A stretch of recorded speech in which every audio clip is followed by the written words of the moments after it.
All right, boys, and we are live on YouTube. We are live. Hey, what's up, everybody? Welcome to Convos with Humans, episode number 45. 45. This is kind of controversial one because it's our second 45 for the real ones that know in the future. But and we're live for the first time. We're live for the first time. We are actually live on YouTube right now. That's pretty crazy. Well, I feel like I want to start off this conversation with a quote from The Matrix, because we were flying back from Pennsylvania and I decided to watch The Matrix again for the 45th time. But this is from Morpheus. He says, "There's a difference between knowing the path and walking it." That's it for today's episode. Thank you, guys. We're out. Cue the music. Where's the stream deck? It's so crazy, like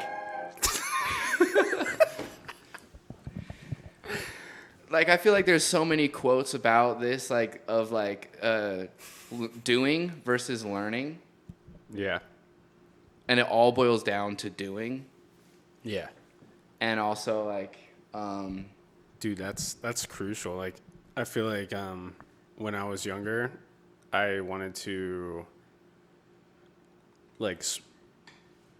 I wanted to spend all my time reading books and stuff because that was something I could do. But if I could go back, or if I could give advice to that person now, I would say forget the books and just do it, because everything that you need to know is gonna be shown to you as it comes. But you trying to figure out everything is just kind of a waste of time. you're losing time, essentially. Yeah, It's better to just jump into it, start learning something, rather than spending all your time learning. I had a tweet. I'm going to do my own explain that tweet segment. Hey, let's but go. I tweeted, I was on a roll this morning, and I was just the coffee hit, and I was just tweeting a bunch of things, but one of them's on this topic of books. Let me see. Okay. I said, don't just read any old business book. It can be the right book, but at the wrong time. Read the book that is hyper-focused on the stage you're at and the problem you're currently facing this month. Sniper approach over shotgun. Fire. Because there's so many books that you could read. They're great books. They may be Amazon top sellers, but you could do that the rest of your life just reading top business books or top books in general, top self-development. But what's the book that you need right now? Yeah. And read that one. Even if it's not a top seller, it's going to be a hyper-focused book on getting more streams for your music or something. Yeah. That's one that's you're facing now, It's not you're talking about how to sell out Coachella. It's you could read that book, but you're not at that stage yet. And so why are you focusing on that thing versus the thing that you need right now? What's right in front of you. Yeah. This is honestly one of the perspectives on reading that you brought into my world that changed the game for me. Was because I grew up, reading not personal development or business books, as most normal kids are. They're not reading business books. I was reading novels and stuff, and that you just read start to finish. You go to the beginning, you read it to the end. Yeah. And then when I met you, you have such a library of books where it's you'll be intentional about the book based on what you're trying to learn about in that moment. Mm-hmm. You'll read it for what you can gain out of it, and you'll kind of reference them over time. Instead of reading them start to finish, it's you read the sales book to learn to when you're focused on the sales wave, you don't even necessarily have to finish the book. Switch over to another book if you're now at a place where you're trying to learn about scaling or whatever it is. And it's I think it's important to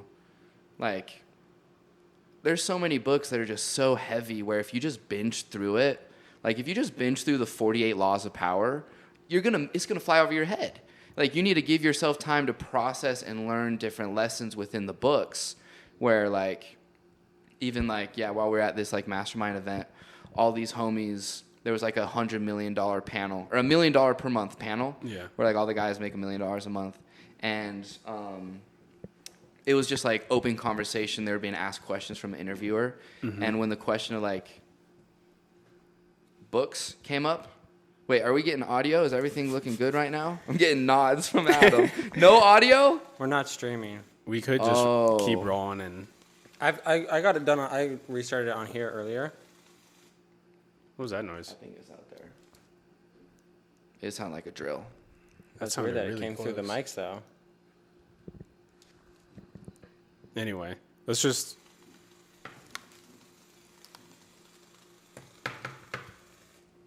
It's the computer. Oh shit! I heard that all. It wasn't that loud. No, it's in the my laptop. headphones. It's the laptop. Unplug the laptop and just. Maybe we close shouldn't it. go live. But we could keep this convo rolling on this recording. Just or did it- unplug the laptop over there. Unplug that too. Is And it then- glitching out? And then just close the laptop. Okay. Just close it. There you go. All right, I'm going to have to take down my Instagram story.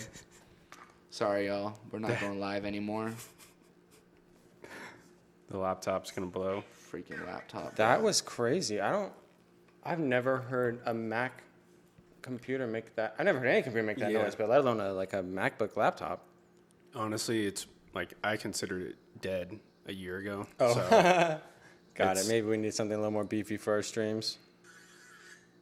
Won't even let me open my story to delete it. Here we go. So I don't want to lose track of the $1 million panels where I left Yeah. off.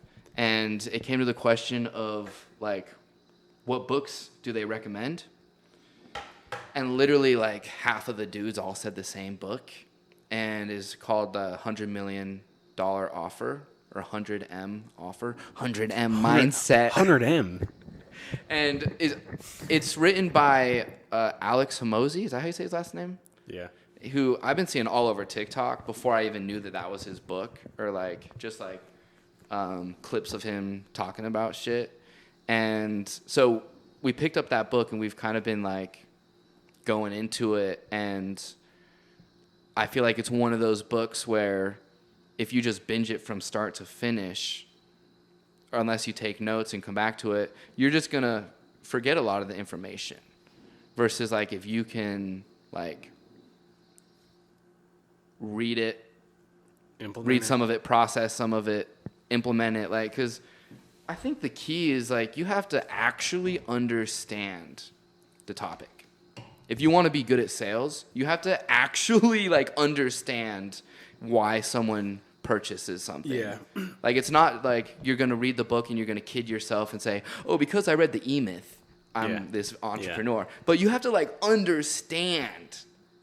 And for me, I think that only comes through experience. Like having the knowledge and like having the information is the first step. That just tells you what to do, but you have to be able to do that to get that like to know it, you know? Yeah, I feel like it's definitely a balance because, like, I think one of my problems is, like, when I'll get into reading and then I'll just, like, binge read for one day and then I don't read. And what's more important is to, like, you know, keeping in that reader mindset. Like, every day, like, being a student and learning. And just by reading, like, a page a day, you keep that consistently. Versus if you binge 50 pages in one day, then you don't read for the rest of the month, you're kind of going to fade out of that quicker. Yeah. Versus if you're reading every single day just a little bit. Because, like, you know, the thing that sucks about learning from experience is it's also kind of learning the hard way. Yeah. You know, you learn that you need contracts because the client fucks you over. You learn that you need to have systems because your team member, you know, fucks it up. But then again, you can't blame them. You didn't tell them the right way to do it. Like, this one, like Adam and I were talking about just like on the way over here of like, you need to take responsibility if you want to grow. It's so easy to like put the blame in other places, in other people's hands, and then just stay the same and, you know, have this like, it's almost like that's what your ego wants to do because it's like, I'm right, you know? You should be apologizing to me, you know? But it's like when you can take the responsibility and say, no, that was my fault. I need to like acknowledge that. And then you can actually think of ways to grow. Yeah. And like think of like, you know, what do I need to implement? How can I get more specific? And the more you learn from these the hard way, it's like the hard way is like putting a stamp in your brain. All it takes is getting really fucked once. You're not going to forget. Yeah. You're going to really, versus like if you have little experiences that maybe aren't as meaningful, you're not going to know the importance of whatever that thing is. Warren Buffett has this quote that goes like, we all learn, or you learn by mistakes, but the trick is that it doesn't have to be your mistakes. Oh, fire. Yeah.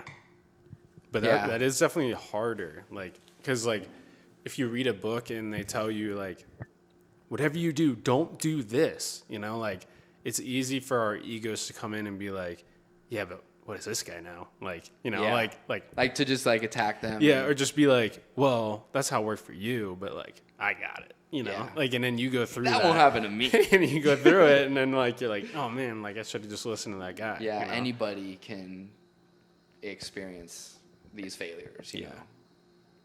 Yeah. I saw a TikTok of Warren Buffett and, it was saying something about like how much Apple stock he has, and then he pulls out his phone and it's like this old flip phone.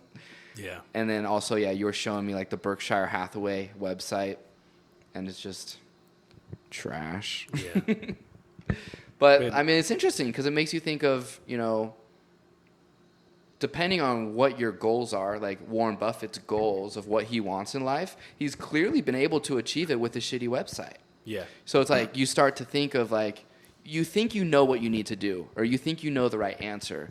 Oh, I need to fix my funnel. I need to do better Facebook ads. I need to do whatever. And all you can really do are like run experiments, gain knowledge from those experiments, implement that knowledge into trying a different way. And like for Warren Buffett, it's also like being like an investor in Apple but not having an iPhone. Like it's like being an investor in Coca-Cola, not drinking Coke. He's not necessary. It's like you question, why is he investing into something? Or like, what are his metrics for success? Or like, how does he look at something? So that's what's interesting is like, he doesn't have a website or like he's not on Instagram because none of that actually like drives his bottom line, so to speak. Like none of that actually would lead to him having a better business. Yeah. Because what he does every day in order to make investments is he reads annual reports and like, just like analyzes just numbers, like balance sheets, statement of income, like cash flow statements, like all of that stuff. And like all of that is available publicly if it's a publicly traded company, and then you download it and it's like a PDF, or if you print it out it's like this thick, you know, and you just read through that, and like that's how you get a good grip of like where that company is objectively, not by like where Apple is like you know, like with their new launch of something. Like all of that is like what they're doing like publicly, you know, but like when you get under the hood, you can, like, if anyone that knows how to read those statements can see, like, this company's heading for trouble, you know? Yeah. So I'm going to sell it off. But, like, later on, like, they can see the writing on the walls, like, years in advance almost, because it's every month the numbers are being, or not every month, every quarter the numbers are being updated because they have to, because they're a publicly traded company. They're legally required to show them how much cash they have, all of this stuff. And so you can, if you know what you're looking for, you can see very clearly like what's going on, and then that's when they start pulling the cash out or investing into it, you know. But like he's not just like scrolling through like Reddit getting his investment ideas, you know. Like he's literally, like, I watched a documentary on it, like, and he like wakes up, go to McDonald's, gets to see 2 items there, and like has it so dialed where like he hands them the cash and the exact coins. Like, oh yeah, it just seems like at this point it's like, dude, that's not even like, just hand them your card, bro. Yeah. like why are you bringing cash and coins out, you know? It's like the principle. Yeah. It's not about time efficiency. He knows it takes more time. Yeah. But it's more so the principle of what he's trying to say. And of being that precise. Right. And so, and then he goes back to his office and it just reads like statements and annual reports and stuff like all day. And then Yeah. that's what he does. Like, I don't It's know. like the difference between numbers and hype. Because like I feel like a lot of people just want to be able to find that one influencer to follow, Gary Vee. He's my compass, and then they take everything from that influencer. But it's like Warren Buffett's not following anyone, he's following the numbers. People are following him. People are following him. Yeah, and and you it's- want to be if you want to be an investor or you want to be a creator or whatever, you want to be the one that people are following. And then it brings the question of what are you following? Yeah. Like, where are you going? And like, I feel like we've been talking about this topic of like, or maybe I've just been talking to myself about it or thinking about it in my head of like a vision for a company of how important it is, where you don't want your team to follow your leadership team. You want the whole company to follow a similar vision. And you're going to be able to get insight that you wouldn't have been able to get alone from a team member who's looking at that same vision. And that's when you get the intern that goes to the CEO and he's like, hey, I actually had this idea of what if we were to try this? And he'd be like, yo, that's literally $1 million idea. Yeah. But you would never get those types of ideas if you're just kind of you're not communicating that vision to the team. You're not clear about a vision that everyone's following. Yeah. But yeah, Warren Buffett, we went to his house.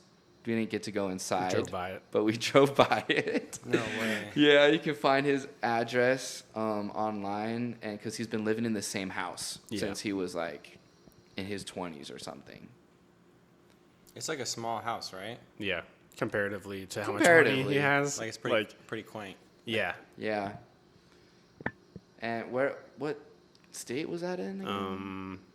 Oklahoma? Omaha, Nebraska. Oh, Nebraska. Yeah. Alaska and Nebraska. There is like something that's very like appealing to me about that. Like, cause I feel like he is in Omaha. I mean, he grew up there, so that is something, but like he's living in Omaha and like, you know, what happens in Omaha? I mean, I'm sure that there's stuff to do, but like it's not New York and LA. And I feel like everyone has this idea that you need to be in New York or LA in order to make it. But like, I feel like nowadays you can really be anywhere thanks to the internet. Yeah. And what it is, it's like, if you're in a random remote place, you have less distractions. And so you're actually more focused on that thing. Like, cause like that's what actually matters. Like there's this, is what he's doing every day. There's this Drake lyric that he talks about that I'm going to butcher it, but like he pretty much says like, and this is from a few years ago, and when I heard it, I was like, damn, that makes sense. Like he was like, pretty much said like, y'all are doing too much. All I do is I chill at the studio, like and make music, like. Oh. And so it's like if you're like a producer or a rapper, like what's gonna change your career is being in the studio, putting in the work, not being at club or Nobu. Like all that stuff is the extra stuff that is smoke and mirrors that like you always talk about. Yeah. Like what actually is going to impact what's your going to push career, you forward, is going to be you sitting in a chair in your studio working through it. That's it. Warren Buffett's studio is just reading those papers. Yeah. And like, he can just control the environment that enables him to best do that. Yeah. That is like for him the most comfortable is his home growing up. Yeah. And there's an author named Cal Newport that wrote Deep Work and So Good They Can't Ignore You. And I was listening to his podcast and he talked about how he just spent like tens of thousands of dollars building out his home like office. And it's like he was just saying like if this is the thing that I do, like I'm gonna invest into like having a nice monitor set up. I'm gonna put nice like wood on the library, you know, like I'm gonna make it feel good because like if I'm gonna be in this room for like more than half my life, like this has to be what I want to be in a room that I want to be in. Yeah. And like, so if you just have like stuff, or you don't think about like what's going on in your environment or whatever, like, and you just have like really bad lighting or something that just like strains your eyes, or like, I don't know, like you want to have it be a place where it's like, if you could design the perfect space for you to be in every day, then do that, you know? Dude, and it's also ties into this idea of like, if you're gonna do it, do it. It's huge because people say, I want to be an artist. I want to make music. They can talk all day. Yeah. But it's like, if you are going to make the decision, I'm going to be an artist, then do it. If you're going to make the decision to do a podcast, do it. You know, don't half-ass it, you know, like, and it's like, if you're going to grow a business, do it. Like, you have to do it. And like, I feel like it feels like one of those high thoughts. It's like so simple. It's like, yeah, you're fucking, of course, you guys are stupid. Yeah, just do the shit you want to do. Yeah. But like, there's so many people out there that don't. Yeah. And it's also about kind of committing. Like, we kind of want to tell ourselves things. Like, that's why I hate when people are like, I'm an aspiring photographer. Aspiring, yeah. Bitch, you took a photo. You're a photographer. Yeah. You know what I'm saying? Like, it's like, if you're going to do it, do it. And it's like, I understand where people are coming from. You know, the first 40 episodes of this podcast had no video. Where if I'm talking to Past Mike and Truman, it's like, one, I got no regrets because those episodes are special and unique for what they are. But also, now that we're filming it, it's the start of this new chapter. And we're, like, doing it now. Mm-hmm.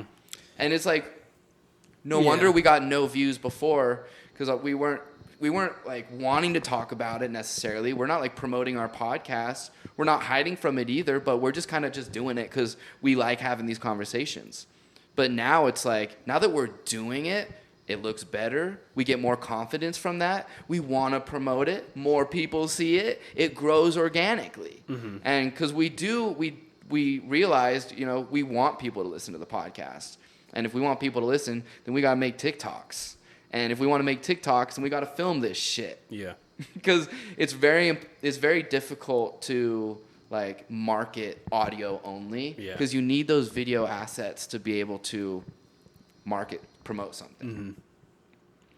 But yeah, there's so much distraction. Yeah. In everything, like it goes back to what we were talking about with like the books. Like you could read books on getting better or self-development for literally 10 years and like but like what tangibly has changed since you started reading those books? Mm-hmm. You know, like what have you implemented? What have you implemented? Like, and I think that just being more intentional about what you're reading for like the actual problem that you're facing is like a way better approach. But because you can be distracted from so many other things, like just learning new information is like a distraction. Mm-hmm. Yeah, because I mean, even just like as humans, our memory is one of our weakest things in our brain. Like relative to like our brain's processing power, our memory storage is one of the most limited. Yeah. I feel like this is also a problem that like is really new too, because like, let's say we go back in time and us three are in a tribe and there's maybe 15 other people in our tribe. Like the craziest idea, the life-changing thought or whatever, like that we all each have, still that's only like under 20 people. Like, but now that we're tapped in with like 7 billion people or like probably 3 billion that are online, like everyone has this revolutionary, crazy breakthrough idea that they're just sharing every single day. And like, you're going to get like caught up in like all the newest stuff. Whereas like, if you really want to just progress, it may be better to just put some blinders on and focus on the thing that's right in front of you in your life, not everyone else's. Yeah. Like, but I do love the idea that you can learn so many things from other people around the world. But I think that it can be too much sometimes. Like, it can be overconsumption. Yeah. And it can be like making you overthink what's in front of you, you know? Whereas if you're just tapped into like my experience in my life and what I feel I need to do, then it's going to be like pretty simple. But if you start getting all these people in the kitchen, like too many chefs in the kitchen, then you start getting like, oh, maybe I should do that, you know? Like, but you would never think that if you didn't have that stimulus out there telling you that, you know? Well, I love what you just said about like overthinking, and it just made me just think of just like going with your gut versus overthinking something. Because when you overthink something, you keep thinking about it and you change your thoughts on it because you overthought it.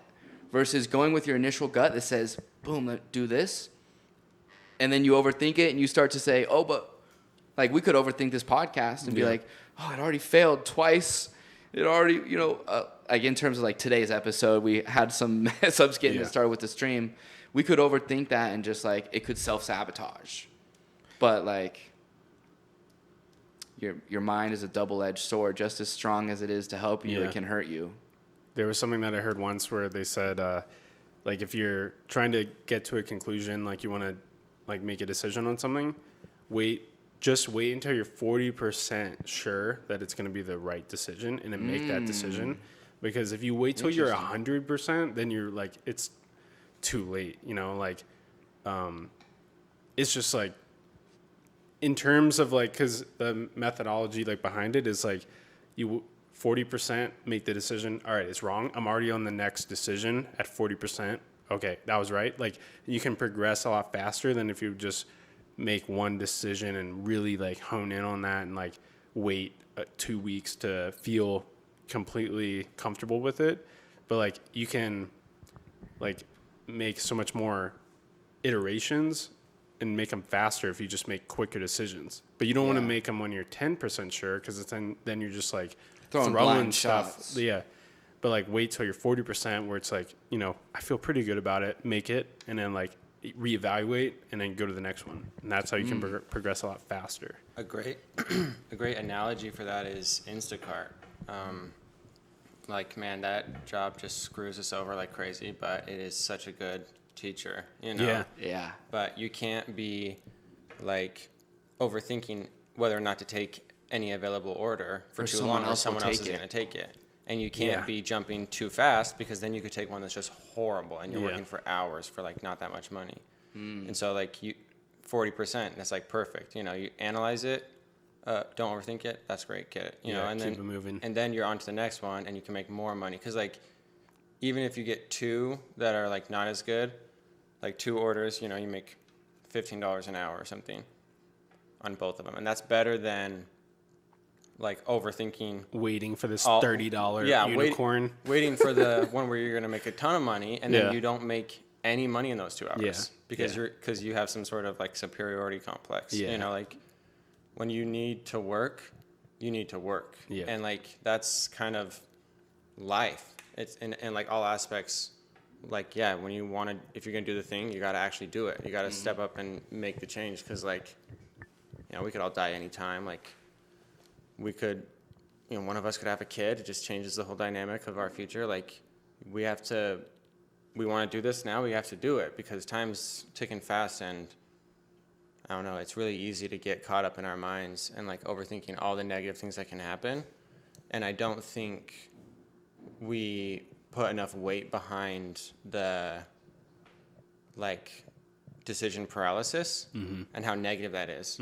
Yeah. And so too many people are sitting for so long thinking about whether like on any whether decision, it's the right decision to make. Yeah, like leaving a job or, a relationship. Like if you're in an abusive relationship and like your husband's beating on you, time to get out of that, and you could go have another relationship with someone that's like treats you better, and you could be single and be happy, but like it's better to make that decision. Obviously that's very extreme, but you can't sit around, especially because we all have these like American dream, huge ego. We all want to be millionaires. Everybody kind of thinks that they're going to figure it out. Yeah. And that's not going to happen for everybody. There's not enough money. There's not enough, maybe, who knows, but like, the amount of effort and time and hard work it's going to take, it's not for everybody. Yeah. So if you want to be a rapper, if you want to be a photographer, if you want to be a painter, if you want to be whatever, a teacher, like you have to go do it, because everybody wants. Everyone also thinks they're special. Everyone always has excuses for themselves when they fail. Like, I'm sure we go all talk to our grandparents and about their dream job when they were like a kid or like our age. And if they didn't do it, why it didn't happen, but some excuses, it's all relative, but you kind of have to push yourself super, super, super hard if you want to like validate that feeling inside of like, I'm special and I can be something special. Yeah. I feel like knowing what you want is a really important part of like this whole conversation, because let's say I think I want to be a photographer, and I make that decision of I'm going to be a photographer, and then I can start to make the decisions that a photographer would make to be able to grow as a photographer. But if I don't actually want to be a photographer and that's not my true purpose, then once I decide, oh, I actually want to be a recording artist, that's going to open up a whole new path that you're just at the starting line because you've been in photographer world.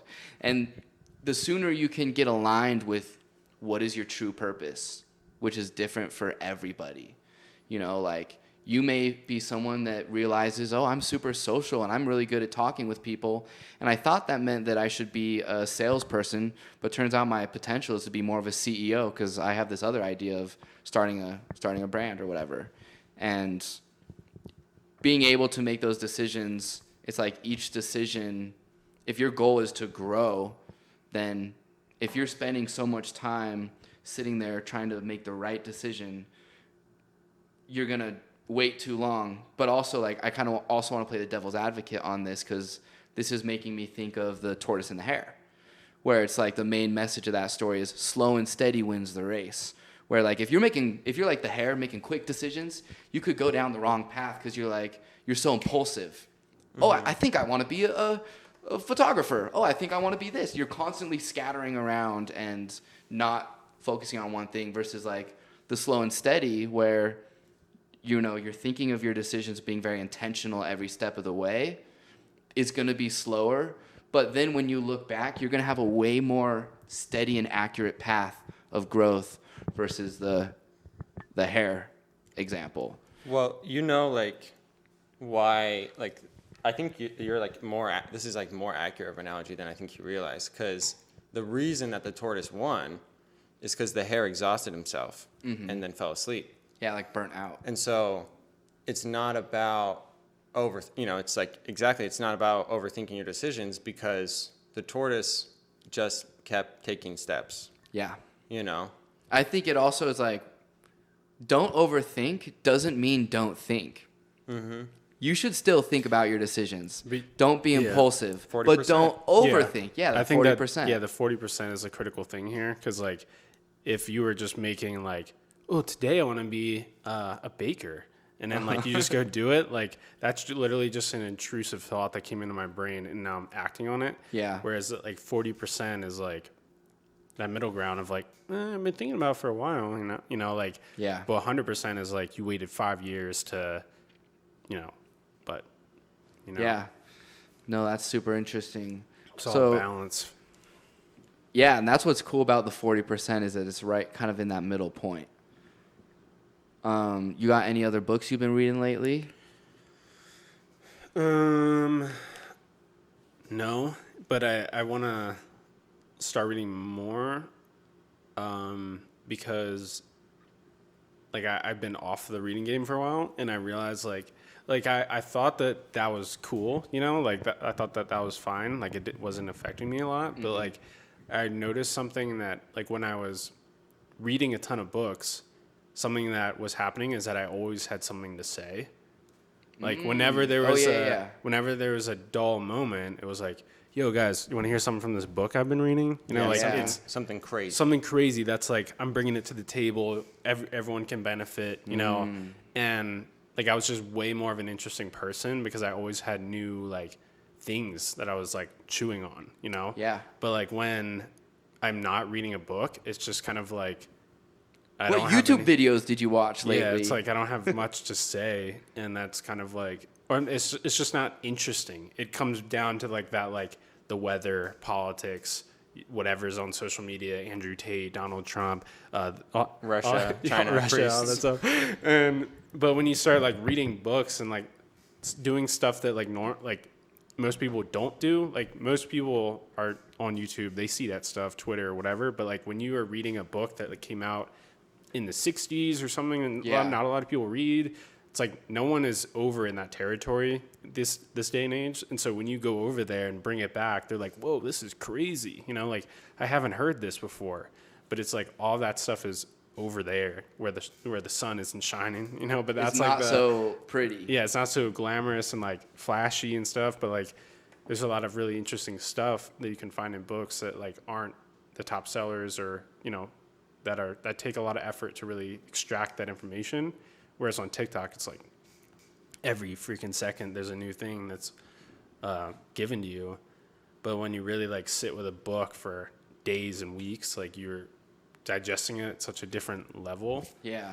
And that's something that I want to get back to, but be more intentional with like what I'm going to be reading. Going back to what I was saying before.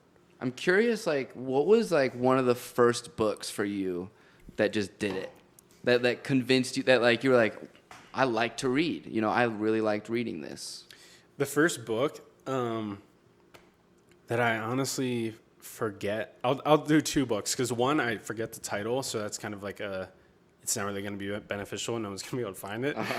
But it was actually like a slightly Christian book that my dad was reading, and I found it, and it was like, but it was combining like Christianity, or really just like God, with this idea of like law of attraction, and was like saying, that was my first introduction. Wait, this is the one that you don't know the title? I don't know the title. Shoot, I can find it. Probably. That sounds dope. I've been on this law of attraction wave lately, and I was reading it, and it was like I started at the beginning. I was like just sitting on my parents' couch, and I saw it there. I was just like, I started reading it.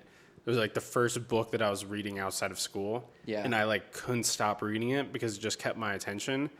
And because it was like talking about how like essentially like you will manifest things in your life when they become like part of your heart, like when you're like living it internally and like from your heart perspective, not just from like your brain and your ego and your thinking. And like that was really, and like the way that you change your life is like you like place these ideas on your heart, metaphorically speaking, and all this stuff. But I was like reading it and I was like, wow, this is crazy.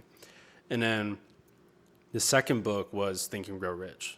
Oh. So it was like, and I was reading that one like in high school when we would have like required reading every Friday for like 20 minutes or something, and I would be reading Think and Grow Rich. And it was like, it was just really cool, like, because everyone else was reading like those, you know, Fault in Our Stars. Yeah. And so I definitely like had a chip on my shoulder about that, but it was like super Truman's like the wokest in the room in middle school. Yeah. But yeah, I think that when I got into like those books, like more of the self-development books, that's when it clicked for me that reading like was like gonna actually change like my life in a way. Yeah. You know? Yeah. Well, yeah, when we were at your parents' place in Lancaster, I went to go blow up the bathroom. And I looked to the side, and there's a book sitting right there. It's like a Bible. Yeah. That has like the downstairs one? A mark. Like there's a section marked. So I was like, let me just open this up, see what page this is on, you know? Yeah. And it was like in like 2 Peter, I think. And the verse that was highlighted, I actually I'd heard this verse before. And I don't remember exactly what it says, but it says pretty much, faith without works is dead. I was like, that was really applicable at that time. And even right now with this conversation of like, you have to do it, you know? Yeah. And like, even like outside of a religious context, thinking of faith, Kanye says faith is the opposite of fear. Mm-hmm. So if I'm like, how can I be a fearless leader? Is by being a faithful leader. Mm-hmm. Again, that doesn't necessarily mean having faith in a religion. Right. You know, faith is just believing without seeing, and it boils down to believing. Yeah. You have to believe that you can do something. Yeah. If you're the leader of your company, you have to believe that you're gonna edit videos instantly. You have to believe in whatever your mission is, and that's part of communicating that vision. Yeah. Because saying that you have faith or that you believe is saying that you don't know. Right. Otherwise, you don't have faith if you know. And then it's like, but again, you can't only have the faith, because then it's almost just like hope. Yep. Turns to hope. Yeah. But then it's the action and the work that you do is where you can achieve those beliefs, and you can achieve things that you didn't know that you could do crazy things and like read books. It's definitely like, well, one of my favorite quotes on fear and faith is that, like, fear and faith both require you to believe in something that you can't see. And so you have to choose. You have to choose. Like, do you want to like believe in fear, something that's gonna like be negative towards you? Like, because you have the option to believe in either one of those things. Like, if I have fear in the future that like I'm gonna break my leg or get hit by a car, that I could believe in that. Like, that's not something that has happened yet. It's an available option in this realm, like this reality. Yeah. You know, and I can choose to believe and be driven by fear, or I can, like, another option is that I'm gonna be living into my 110s. You know, like I'm gonna live long life. I'm gonna be healthy, and you can believe that too. Yeah. But where that like comes in is like, are you just gonna believe in that but still be eating McDonald's and drinking sodas, or like you're gonna believe in that and actually put in the work to get there? Where like belief is like knowing that you're gonna do it. Like when I was running or when I was training for the 40-mile run, like faith would have just been me saying that I'm gonna do that run, have it planned out, all this stuff, but like I haven't trained at all. And I'm just like hoping that I'm going to do it, you know, and just relying on that. But like, if someone would ask me, like, do you think that you're going to do it? You think you're going to run the 40 miles? Like, I'd be like, yeah, like I believe it because I put in the work. Like, it's like, because you were like running objectively, like you can see that like I've been putting in the miles and like all this stuff. And like my longest run was this, you know, so I'm thinking I can do that, you know? Yeah. But just having the faith is like just being like you're just, your head's in the sky, you're just thinking about stuff, but like where's the work though? Like what did you do today, you know? Like it all comes down to like what did you do like today, or if not today, yesterday or the day before that, or you know, like not what are you gonna do, like what did you do like this week, you know? And that's the works. Yeah, I mean, it's just like I feel like what we're talking about here is like, and what we've been talking about is that like talk is cheap, and like actions are like what matters, and like what actions did that person do leading up to this? Because like even that's what got the result at the end of the day. Bro, even going to the Warren Buffett stuff, like he's investing into companies based upon what they did in the past. You know, like he can't predict in the future. Like he's taking everything that they're saying with reading those papers, those sheets. Like he's taking what they say with a grain of salt. Of like, we're gonna come out with the greatest product ever next year, and like you should invest into us right now because next year it's gonna be phenomenal. You know, but he's like, yo, but your last few quarters have been trash. He's like, I'll believe it when I see it. Yeah. And it's like, literally, it relates so much to like basketball, like quarters. It's like if you've been playing the last 3 quarters of the game trash, you've been tripping, you've been missing every shot. Why is someone going to invest in you in that last quarter when your past 3 have been garbage? Yeah. You know?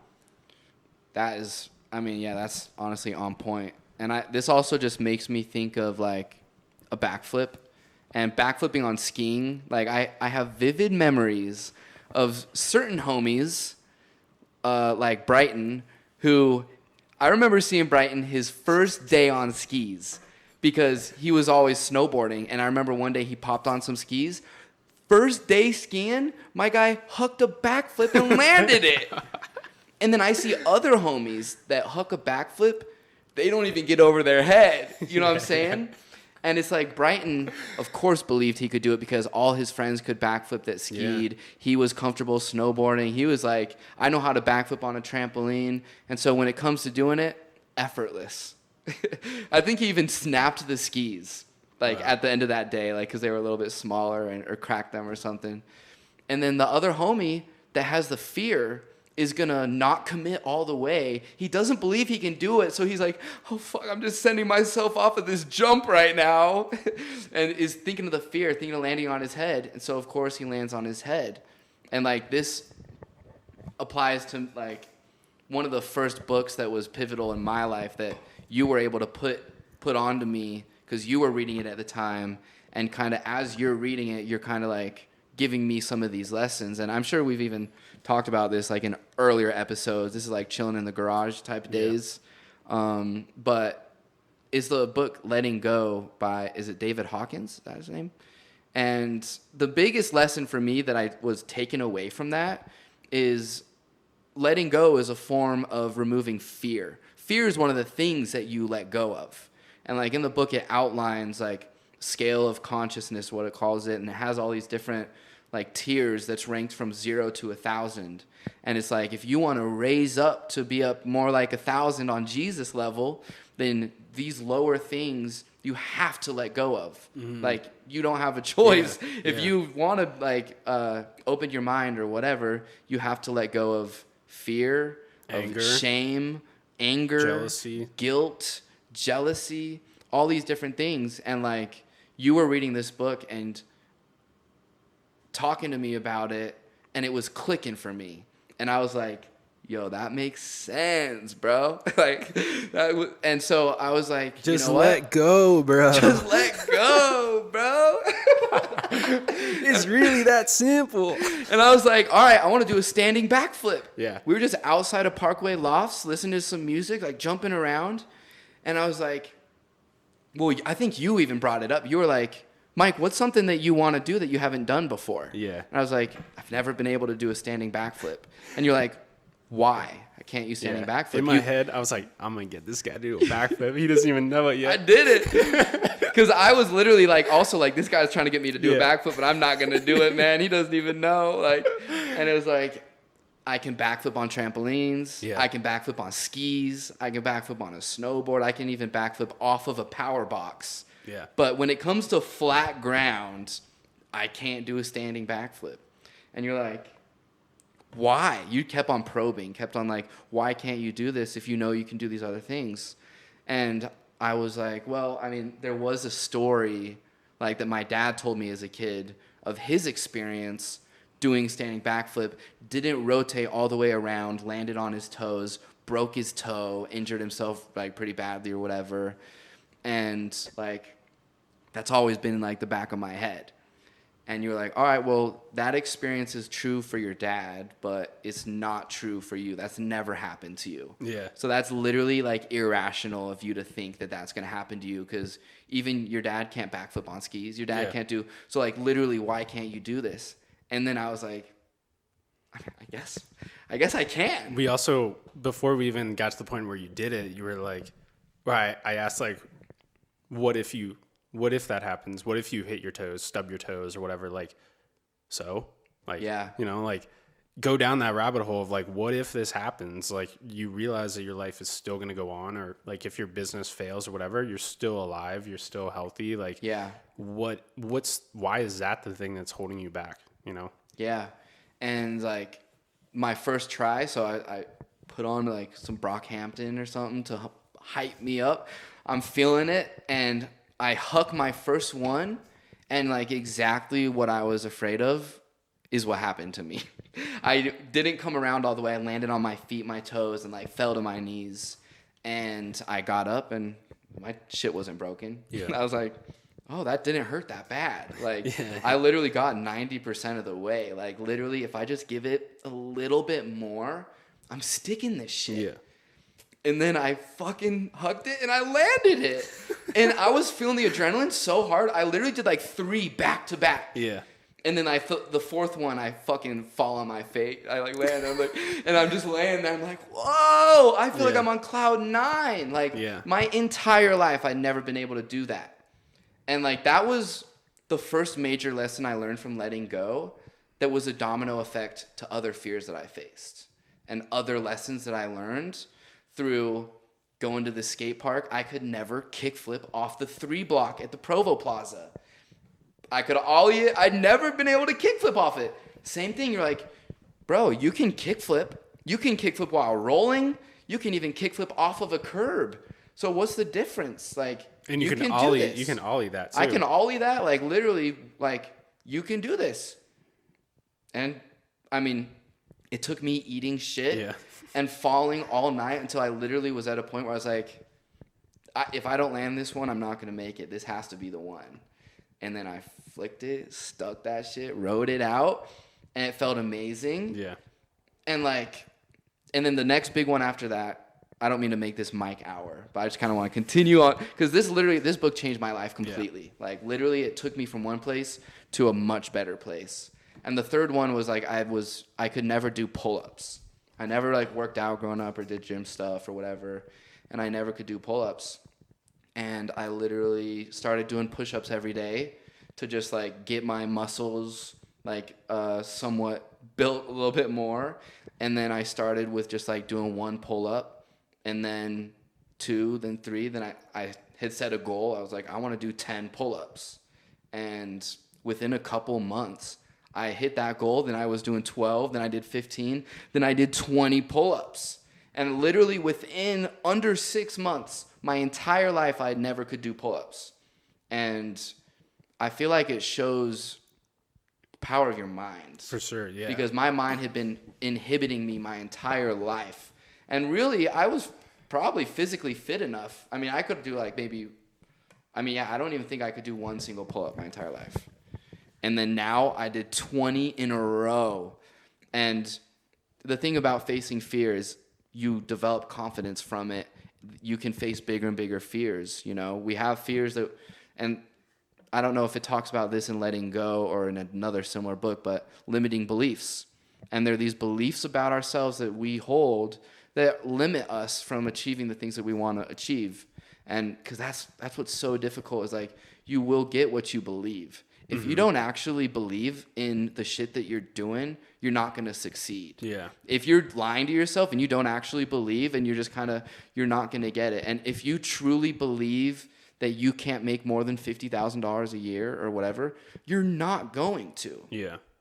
And like that's like that belief, that faith, and that letting go of fear, letting go of those negative emotions. Like, I think we were talking about this on the way over here of just like, you know, the voice in your head, and like it's really easy. Like, I mean, one thing that's the first step is to kind of acknowledge the voice in your head, make the separation that you're the observer of the voice of your head. You're not necessarily the voice in your head. Yeah. And it's really easy to notice that with road rage. Mm-hmm. And you're driving and someone does some shit, you immediately get this impulse that's like, you know, you're super upset. Yeah. But then you can kind of be like, whoa, wait, why am I feeling so upset about this? You know, is it actually what they did, or is it because I'm just like in a bad mood today? Is it me that's just projecting? Taking it personally or something? It's that smoke and mirror shit, yeah. You know? And just by acknowledging and observing that voice in your head helps you so much. Yeah. Because you don't have to listen to it. Yeah, and something that I like recently learned just through like being more observant of that voice is that like you think that it's always like your voice, but like something that I've been learning is that like there's voices that you hear like that are like going. This may like make me sound like I'm schizophrenic or something, but like they all sound like me. But like if you analyze where they came from. They could have came from your dad or your mom.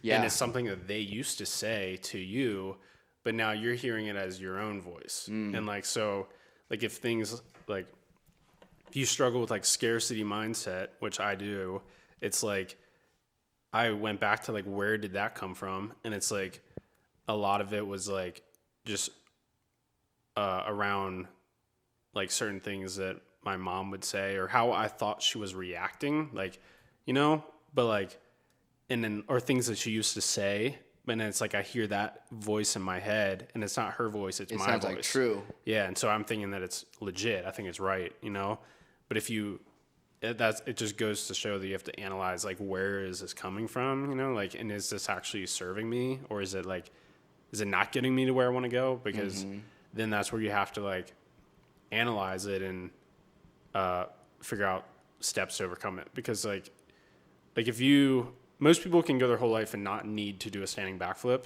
you know, but like that's just a metaphor for any other belief. You know, if $50,000 a year is that thing for you, like, which, I mean, I struggle with that as well. It's like, I want to get beyond that, but like, so it's like, what's the method to get beyond that? Is just sitting in a chair and saying, I believe that I can get over 50,000. I believe, or is it like doing that work of like going, like, why do I feel like I can't do this? You know, like actually like getting to the core of like, what's the thing that's holding me back and how can I like get in front of that and actually make some progress and like get those little wins, you know, like do that metaphorical flip, hit your toes, realize that it's not that bad, you know? I don't know if that makes sense, but like that did. I think that it's just like you just have to work, you know, what we've been saying. Like it's like faith without works is dead. Even like, cause back at the Vegas Mastermind, something that a lot of the homies were saying was building a business isn't hard. It's just like learning anything else. Yeah. Yeah. It just takes discipline and work. Like, you know, we've been building our business 4 years now, and it's like we've honestly heard the answers and know what we need to do. Yeah. But just knowing isn't enough. It's the work that it takes after you learn about the things, bringing on the people to help you do the work. That's what growing your team is about. Is like, you know, if it's just the Mike and Truman show and we want to keep on, you know, just doing shoots for the rest of our lives and like as if it's a regular job, but we started our business because we didn't want a regular job. Yeah. We started it because we wanted to do more with our life. Yeah. And like to do more, it takes more people, more work. And like, when it comes down to like building a business, it's just like anything else. Like set your mind to it, learn it. If you're starting at zero, just do a few YouTube and Google searches and start learning, taking notes, getting ideas, thinking of what problems you want to solve, what value you want to provide to the world. And then once you figure that out and build your product or whatever it is, then it's like delegate that shit, homie. Find some people to, like, find a finance guy to do your accounting. Quit doing your accounting yourself. Yeah. You know, we've had our accountant for, like, 3 years because we suck at that shit. And now it's so much easier where it's just, like, you know, someone from his team hits us up, asks for our documents, we send it over, bada bing, bada boom. It's, you know, and just boils down to doing it. Yeah. So, okay, I kind of want to take a side note of something I wanted to talk about NFTs. Because today, I want to play the NFT bad guy, because normally I'm the NFT good guy. Good guy. I'm going to be the one roasting NFTs today because something happened that just, like, really pissed me off. And it put it into perspective that even though things may make sense in the short term, not everything is black and white and as simple as it is. And I don't want to give off on this podcast that we're just like, yeah, 100% pro NFTs. Because I am super curious and I love learning about it. And I love looking at NFTs and art. And like, it does seem like it makes sense. But then some shit happens. Like, I had an NFT on OpenSea. I've been a big fan of OpenSea. I've been looking at OpenSea as more than just a marketplace. I've been looking at it as an NFT platform. Because now that I have, like, you know, some NFTs on my wallet, I've made NFTs, I browse other collections, I'm starting to understand a little bit of the social component. Because your wallet is public. People can find your wallet and see your NFTs, and they'll be able to see that you have this NFT that has 1,000 likes on it, or 10 likes, or 5 likes. And I was like, I started to categorize my own NFTs by which are the most popular. Meaning which had the most likes. And it kind of gave me a feeling of validation to own that prestigious NFT. And that's just going to kind of compound in the future the same way as like a profile picture. When you put that Bored Ape, it shows that, you know, it's like a flex, same way as an AP on your wrist or a pair of Jordans on your feet. And like understanding that concept, I can totally understand how people in the digital world are going to want to flex. For sure. What do you mean? We're humans. Yeah. But these platforms don't necessarily represent Web3 true values. You know, like Coinbase isn't like a decentralized autonomous organization. OpenSea is not this decentralized company. Even like the Bored Ape Yacht Club, like, I don't know. I mean, they have like their tokens and it's like there's these businesses. Okay, I'm just forget I said about the Bored Ape Yacht Club because I don't want to say anything about it. But there's these businesses that are like sheep's and wolves clothing or wolves and sheep's clothing. Yeah. wolves in sheep's clothing, where they're trying to play this like, I'm just like you guys, Web3. Really, they're trying to make fucking money off of us. Yeah. You know, that was always one of my beefs with like Ethereum and all this stuff was like, I'm like, wait a minute, isn't the whole point of this to save money? Why does it cost me more in fees and expensive to send Ethereum than USD on Venmo? Like, I'm gonna keep on using Venmo because there's no fees like that. And so that was like something hard for me to understand. And like with OpenSea, I got an email that said, because I noticed my number of NFTs total went down 1. I was like, huh? How did I lose an NFT? Yeah. Did someone like hack me or like steal one of my NFTs or something? Me.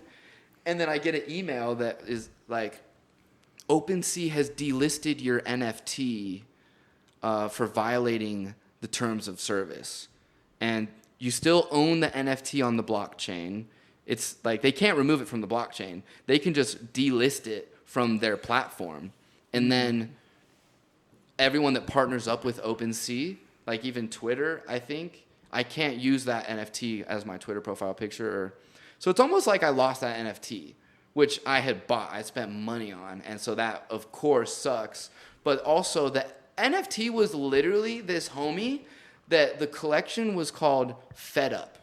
In all caps, FEDUP. It was just this cool little cheap art collection that I found that was like $2 for an NFT. So it's not like I'm out thousands of dollars, right? Yeah. I only spent maybe $5 on this.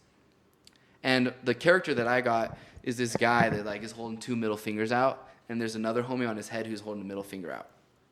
That's it, bro. Yeah. If they're already censoring art that just has middle fingers in it, how much art are they going to censor on OpenSea? And it is a major turnoff. Yeah. As a creator, for one, like, you know, this whole like people tiptoeing around YouTube because of all the stuff going on with Andrew Tate and Steve Will Do It. I don't know if you've been up to date with the Steve Will Do It thing. They both switched over to this new platform. And new platforms are coming because YouTube is now being too tiptoey. And people don't want that tiptoe attitude. Like, I mean, it's a balance, of course. We can't be having videos of terrorists on a platform. There needs to be a line drawn somewhere, but that line isn't where the middle fingers are. Yeah. Like, if I'm in America, all right, it's like, yeah, China, whatever, Russia, you can do whatever you want. I'm in America, bro. Let me on the internet in America see, if I want to, some NFTs if I want to. You know? Are they going to pull down my NFT that has boobs because it has boobs? Yeah. Like, why can't they just have it be like an uncensored NFT platform that's like Reddit, where if you're under 18, you don't see the NSFW stuff. There's a tag on it for adult material, but if you're over 18 years old, then I can say, sure, let me see the NSFW stuff. I'm an adult. Mm-hmm. Like, that's just so frustrating to me that they would delist that NFT for middle fingers. And it's like, already I'm curious of, are there uncensored NFT platforms that are popping up or that are out there that just aren't as common? Or like, there's other marketplaces like Rarible and a whole bunch of them, but I haven't even looked at them. But now it's like, I'm going to go start checking out and trying to find one that I like better, because I thought that OpenSea would be the one, but like, that just really pissed me off. And it's like, it looks bad on the whole world of NFTs as is already like this place that people are extremely skeptical of. Yeah. Now you're giving me more reason to be skeptical, because it's like, yeah, what's stopping someone from just deleting your NFT? Well, I never thought of that question before because that never had happened to me. But now that it has, something I paid money for that I bought on OpenSea. Well, the thing is that you still do have it. Yeah, I still do. It goes back to that discussion that we were talking about with like Andrew Tate on the way to Vegas. It's like, we can be really like mad that he got deplatformed from Twitter, but that at the end of the day, it's like Twitter is technically a private company that can make those can rules. make decisions.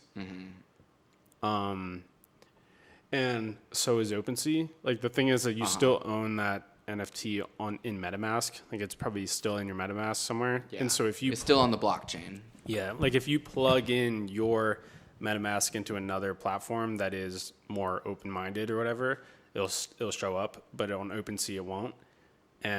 But that I'm not saying that to like devalue that. Like that still is like annoying that they did that, but they technically can do it. And that's like the kind of like the wolf in sheep's clothing thing. Because it's like, if you understand what this like whole Web3 movement is all about, it's like it's more progressive.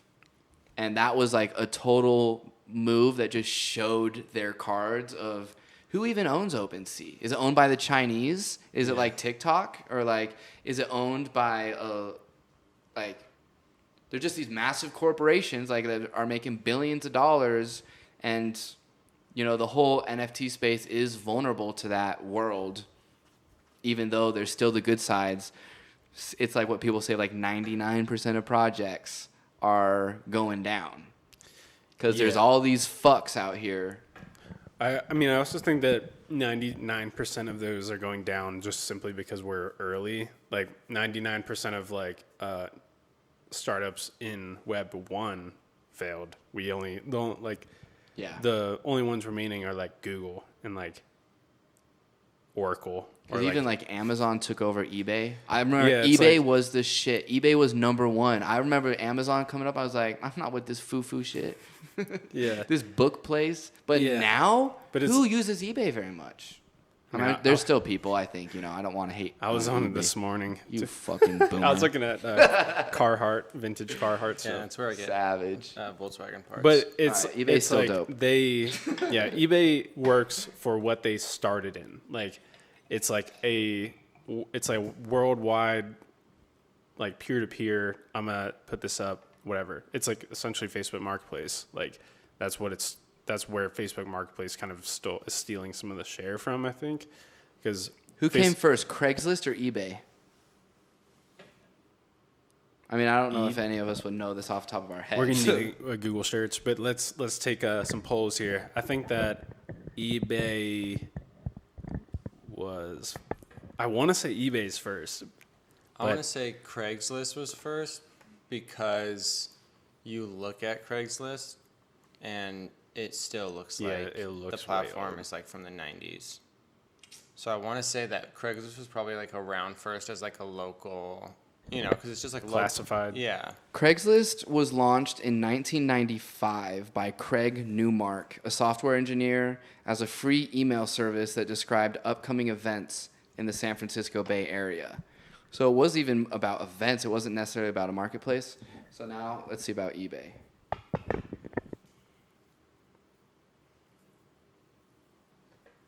eBay founded. Ooh, September 3rd, 1995. Wait, what was the first one? It just said 1995, but didn't say the date. So, okay, let me go back. This is getting dicey. We need exact days. That's crazy. All these things were around before we were born. Well, I mean, some of us. Oh, shoot. Did you guys know that 99.9% of all cave drawings are not there anymore? So, Really? Craigslist is being fishy about it. They're only saying their year. It just says it was launched in 1995, but it doesn't say what day. I mean, if it was email blast. True. If it started out as email first, then we can assume that when they started, they weren't marketplace. Well, they also probably don't have a super general start day because, like, imagine, you just have an email list with you and your friends talking about shit that's happening in your city. Yeah. And then they just start spreading it around more and then, like, adding more people to it. And then all of a sudden he's like, there's 700 people in this chain. Like, let's just make a website. So then it's not like... I found this Forbes article that's titled, Craig Newman, founder Craigslist to give back. Now he's a billionaire. How does it make money? So it says on March 1st, 1995, well, he probably made money off selling it to someone else. Like, or unless he still owns it. But how does Craigslist make money? How is it valuable? Just ads? Yeah, they do a lot of ads on Craigslist. Oh. But On March 1st, 1995, Craig Newman fired off an email to his friends, having been laid off from his job at Charles Schwab, where he had explored the early promise of the internet as a computer engineer. He decided he had reached a time in his life to give back. Okay, so now just getting back to so it said March 1st is when he fired off an email to his friends and had been fired. So sometime around March or April, but that is before eBay. That's an interesting random question for anyone that was curious. That's crazy that they were started within a few months of each other, though. Yeah. And to see where they are now. Because eBay started off as a marketplace, right? Yeah. And it's just stayed the same thing. It's just gotten bigger. But Craigslist is like crazy. They pivoted. Yeah, there's like message boards and classifieds and news or something. I don't even know. Yeah. So I'm curious of if there are any like startups that you guys think are going to be like next big thing, or any like small companies that you're interested in. It's really tough because I don't see a lot of like small companies that they themselves are going to blow up, you know, because it kind of seems like the trend is now like you start a company, it gets successful, make a nice exit, sell it to somebody else. It's a huge company and they just take your thing and mold it into theirs, you know. They don't hold it for long enough. Yeah, or like they just see like, oh, we can't do this ourselves, let's take this exit, you know. I mean, so many people exit their companies and sell it, so like it's pretty interesting. I don't know if we're gonna get another like mogul like Google or Amazon or something that's gonna come up that hasn't been around since like that the like 90s. Truly competes with those because it doesn't cave to their money. I feel like Web3 is probably the only like option that will happen in the future. It's just something that's coming completely out of left field that these companies right now don't really see the value in or believe in. So if the people could support it as a group, then you could make another company. But it's gonna be really hard with like the way kind of capitalism has run the world, and the rich, the really, really, really, really rich make the laws about being really, really, really rich. It's gonna be really hard for, I feel like, people to break up into that stratosphere, like. Because they kind of can gatekeep. Yeah, and they'll just buy your company. Because they have so much money. Yeah, if they see that you are like a valuable new little up and coming technology, you know, thing, you can do this cool new phone. Google's just gonna buy it and then start making that little thing into their phones, or not even, because they're like, that's a competitor. It's cheaper for us to buy it and not even do it ourselves. Because your resistance to sell is gonna raise your value until they eventually find that breaking point. Where if they're like, yo, you take 10 million. The average person would be like, oh yeah, that's crazy, you know. But the person that can say no to 10 million gets the $100 million offer. But that's the thing. Sometimes Google. Yeah. Google, It's not necessarily about saying no that's going to make the value of your company. It's but Google could come to you and say, hey, you have this little software for this little notch in the top of the screen. We'll give you $10 million, you know, for that idea or that company or whatever. Or you can not, and we have basically the same exact thing, but just slightly altered so it's legal, and we're going to do it anyways. And you can try to sue us if you want to, or you can just take this and we can call it a day because, you know, like that's the kind of shit that's happening all the time. It does happen. So I don't know if we're going to see a new like group of little guys kind of break up into the billion world, So, you know? I don't know.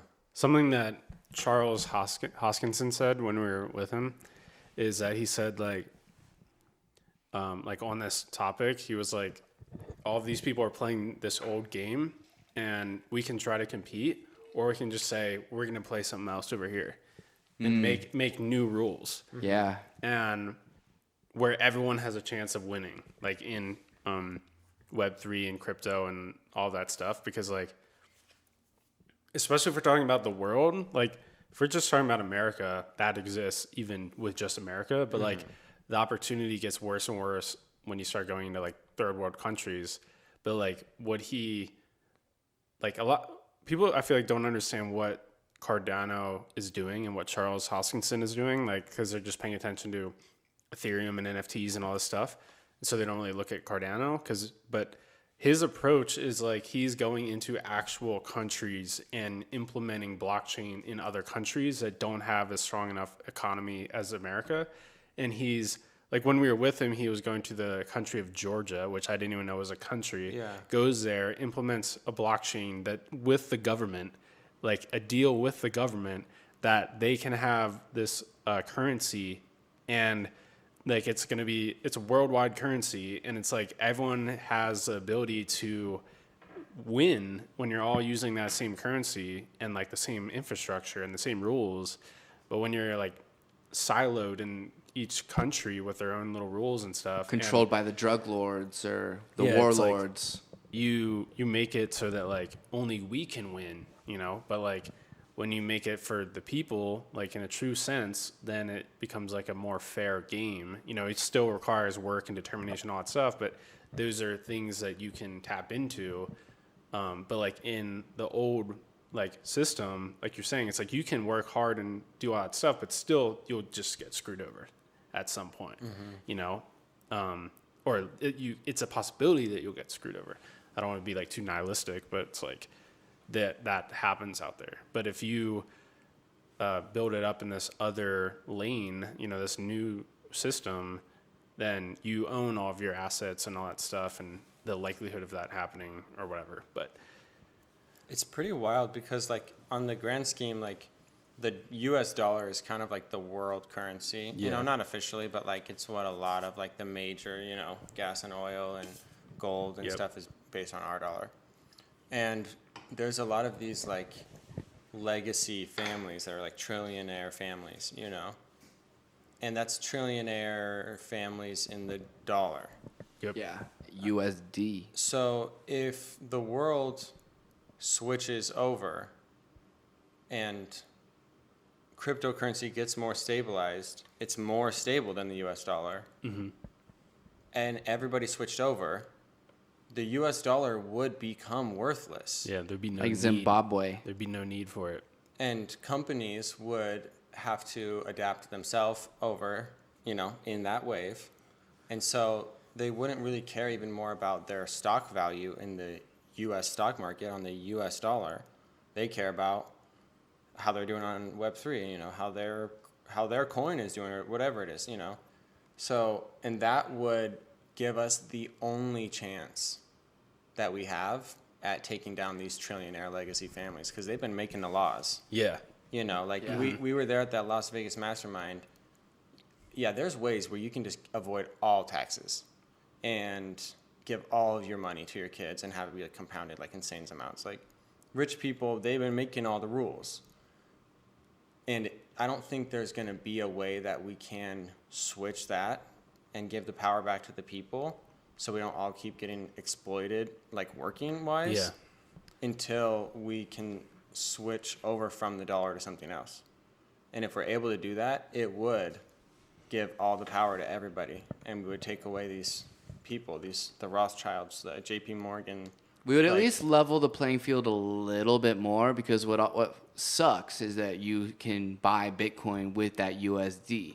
And so like these homies that have trillions of dollars, they already have more Bitcoin than all of us. Yeah. They already have the leg up. Yeah, but we do have somewhat more of a chance than we did with USD. But it doesn't matter how much Bitcoin they have, they can't make the rules. Yeah, because that's the problem. Like in the Joe Rogan podcast we're listening to in Vegas, we talked about this topic, and I probably won't do a good job explaining it, but it's like no one person can overthrow the whole system, but that's how it's happening now with the old system. There's five families that are running everything because they just were the ones first that own most of the money and can pay off people to make the laws and stuff. But now it can't just be one. It can't just be one person with all of the money. But I want to share this quote based upon what you said. Is like, it's by this guy named Buckminster Fuller. He said, "You never change things by fighting the existing reality. You change something, or to change something, build a new model that makes the existing model obsolete." And so like we can be fighting this old world, these old families, this old power, all this stuff. We can continue fighting but like, has it actually impacted? Has it actually changed things? We can keep fighting, or we can just say, yo, y'all can still play that game. We're going to go over here and make it so that this game becomes a dominant one that is for the people, and make it so that people naturally want to go over to this game, and there's different rules over here, and these people are just over here doing their thing, and it's going to be a slow and steady way of getting over there. But I think that is how Web3 is going to really take off, is it's going to be the natural. I mean, Web3 is a small subset of this whole thing, but there's, you know, the blockchain, Bitcoin, all that stuff. But like, I think that is the future. And once everyone switches over is when Bitcoin to the moon. That's when Bitcoin hits $1 million per Bitcoin. Or when people talk about like, will Bitcoin hit $1 million? It's like, well, if the question is about supply and a fixed demand, if we go from this small percentage of the forward thinkers that are using something to the 90% of the population is using it, that demand shoots up. And the value of these things goes up. Where it's like, we're still so early. It's like that switch, when do you think? Like 10 years? 50 years? Or 100 years? When we look at like the internet, like it was super interesting when, I can't remember who, but they were comparing like NFTs right now to like the internet in 95. And it's like, it wasn't just like in a couple of months. It was like throughout 94, 95, 96, 97, over a span of 5 to 10 years is how long it took to develop these, you know, Google and the core companies. It didn't just happen in 1 year. And like, if you think of NFTs, you know, that, you know, 5 to 10 year span, we're at like kind of the beginning of it, where it's like it's like the late 90s in terms of, and if we were to follow that same kind of trajectory, people didn't it was social media that really mass adopted people on the internet. Yeah. Facebook, and like now with social media, everyone is using the internet like every single day.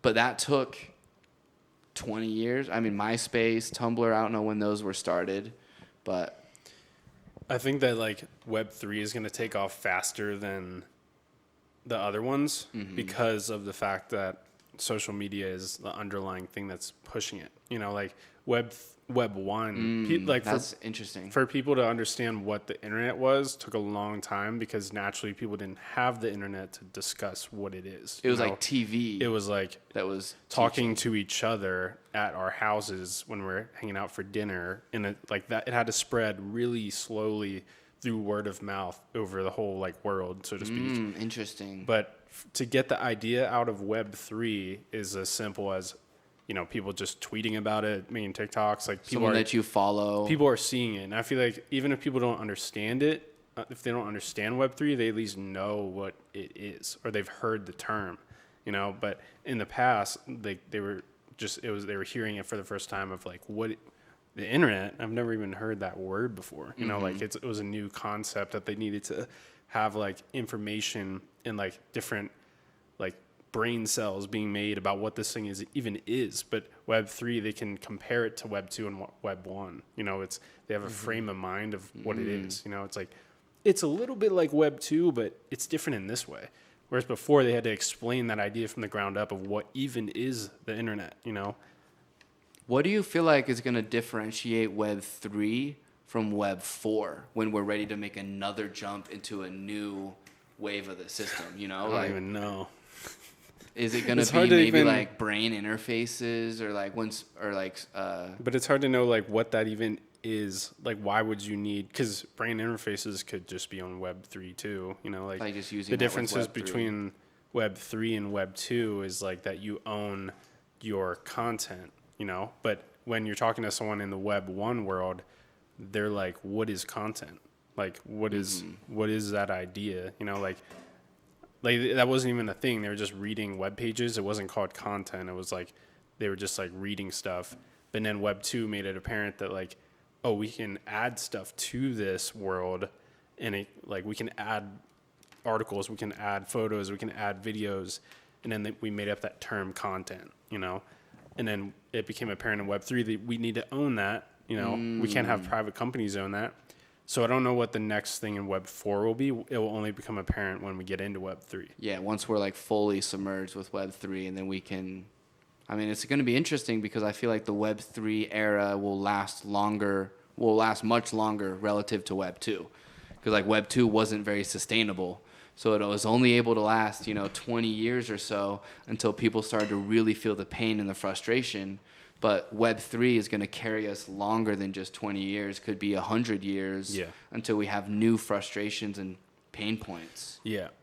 I do think that the next like frontier beyond the internet is going to be augmented reality. Oh. And because, dude, it's wild. I mean, you know it as well, but it's just like, I mean, we've been just viewing the internet on a 2D screen, but if you can, and it's like the metaverse exists already. Like we tap into it every now and then when we pull up Apple Maps to get somewhere or whatever, or, but like there's no way to like see that always, you only tap into it when you need it. But if you had some AR glasses on and you were able to see, like pull up a map just like projected right there or something. It's almost like integrating the metaverse with the real world instead of it being this submersive separate place. It's like, how can we integrate it with what we're already seeing to improve our reality? Did Adam tap out? Oh, he's going to the bathroom. But we can probably wrap up soon. Yeah, should we wait for him to come back or should we just wrap it? We can wait. But I was watching this interview with this company I think it's called Jadu or Jada, Jadu, and they partnered up with Michael Bay on like an NFT collection / this whole project of these like augmented reality assistants.